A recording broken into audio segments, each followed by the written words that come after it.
See if I can be able to pull up both of these and be able All to look right, at. we're live.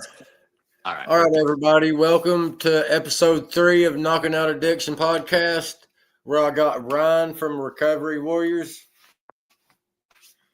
How's it going, Super bro? stoked.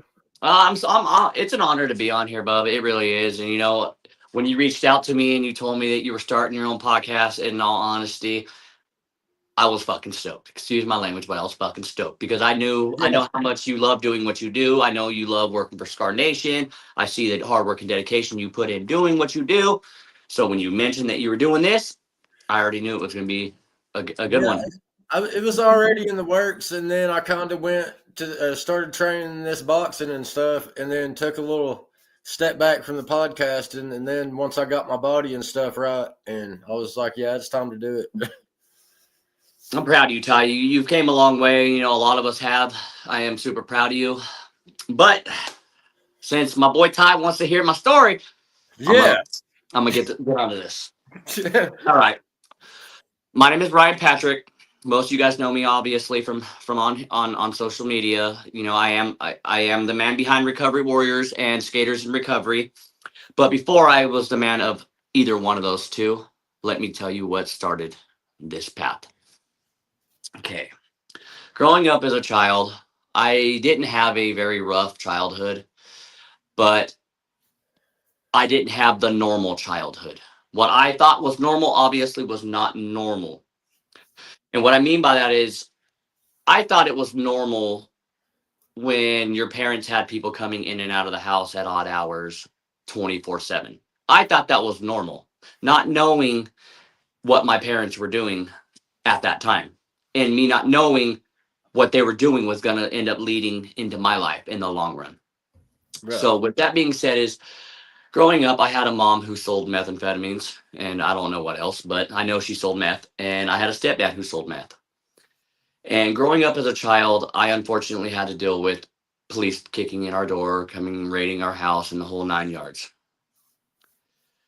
Me not knowing that all of that was going to transpire and unfold into my own life. Me not knowing that the people that I looked up to were doing things that weren't what normal parents did. Right. I thought what I thought was normal to for us to see as children was the late company, the people coming in and out, the police coming in and out, not knowing that I was living in a household where drugs were being sold.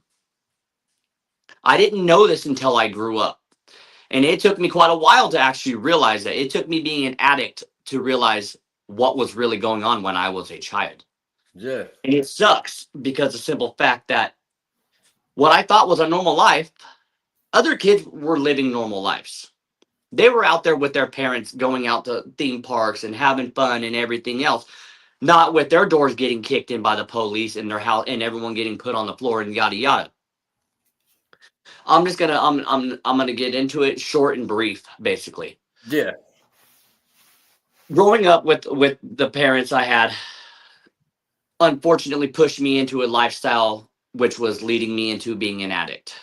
My mom eventually got clean. My stepdad eventually got clean, but it was too late for me because by the time they got clean, I was already experiencing with different types of substances. I Right. started smoking weed at the age of 8.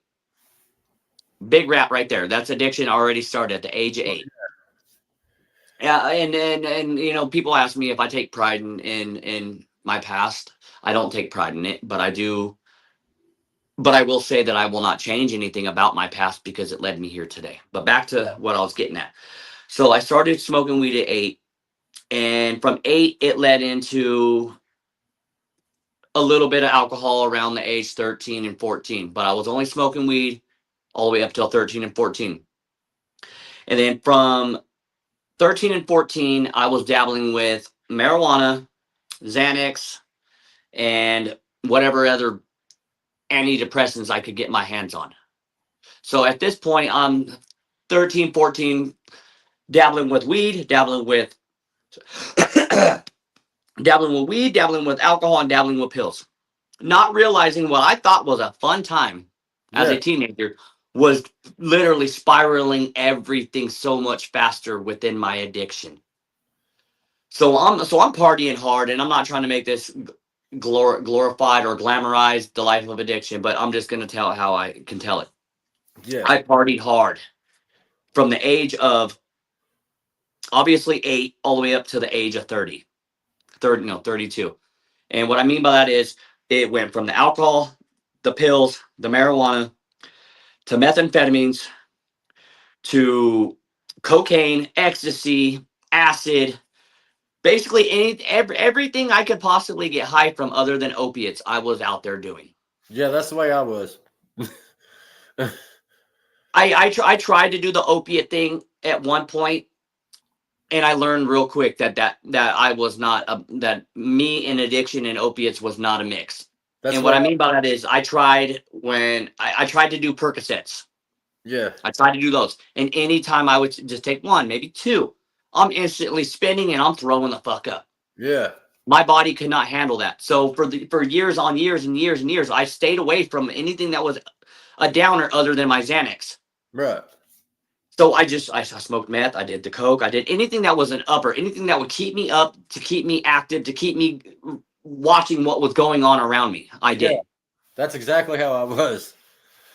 And one thing I'm gonna say about my addiction, and it took me getting sober to realize that my addiction literally ripped away not just my son, everything I've loved, everything I've owned, yada yada, but it ripped away one of my biggest passions that I was warned about before I even started really partying hard, and that's skateboarding.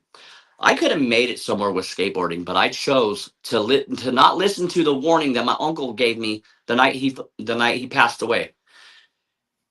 My uncle had looked at me as he was crossing paths with me the night he passed away, and looked at me and goes, "Nephew, I want you to know one thing and one thing only. I want you to stay away from the party lifestyle. You have something given to you, and that is your skateboard talent.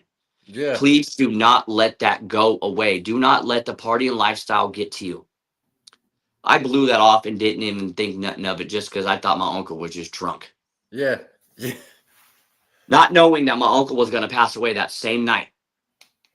So we cross paths. He tells me that. I go in the house thinking nothing of it. I wake up the next morning and I find out my uncle had been stabbed to death.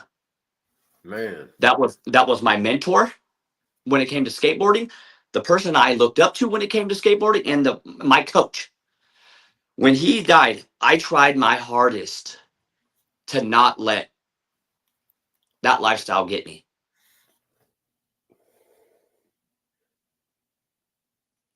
Well,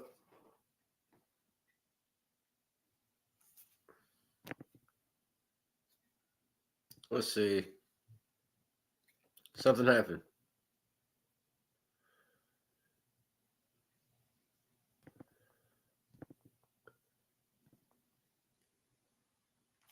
Well, let's try this again.